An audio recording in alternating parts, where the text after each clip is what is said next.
kayong lahat ay nakatutok pa rin dito sa Pinoy Big Brother 8. Itutuloy natin ang mga bigating anunsyo sa dalawang lalaking Star Dreamers. Kaya naman mga kapamilya, salubungin natin ang From Delivery Boy ng Lucena, Alfred, at ang tripster tropa ng Camarines Sur, MJ!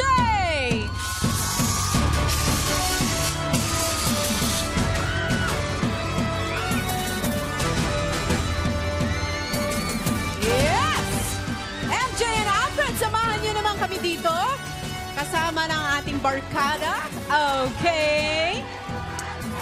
Siyempre, tanungin natin si Alfred, sa dami ng iyong mga pinasukang trabaho noon, ano ang pinaka-importanteng aral na natutunan mo?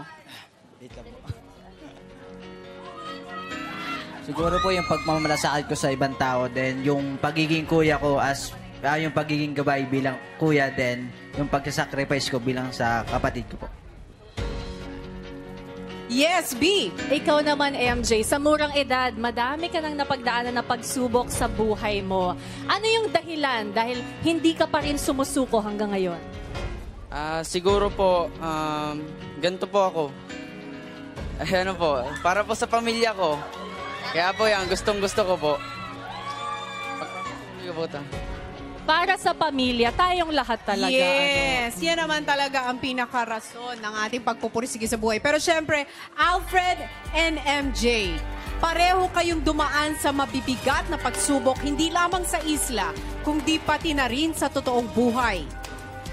Pero ngayong gabi, isa lang sa inyo ang magiging official teen housemate ni Kuya at ang isa naman ay magpapatuloy ang laban bilang Star Dreamer sa Camp Star Hunt.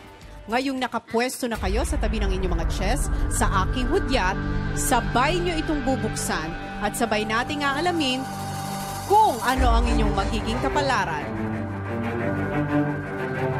Alfred at MJ. Buksan nyo na ang inyong mga chess!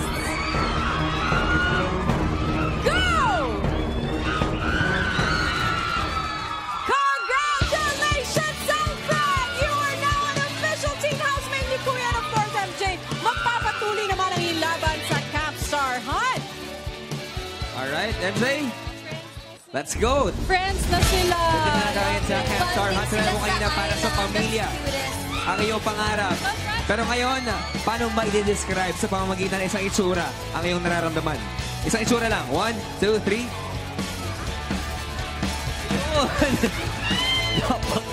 Guwapo, iba talaga ang trip ito ni MJ. We'll see you soon. Maraming salamat, MJ!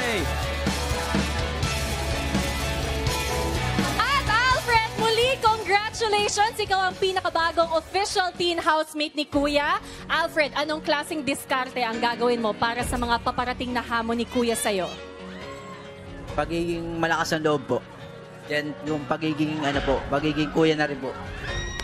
Malakas ang loob, pagiging Kuya. Good luck! We wish you all the best, Alfred!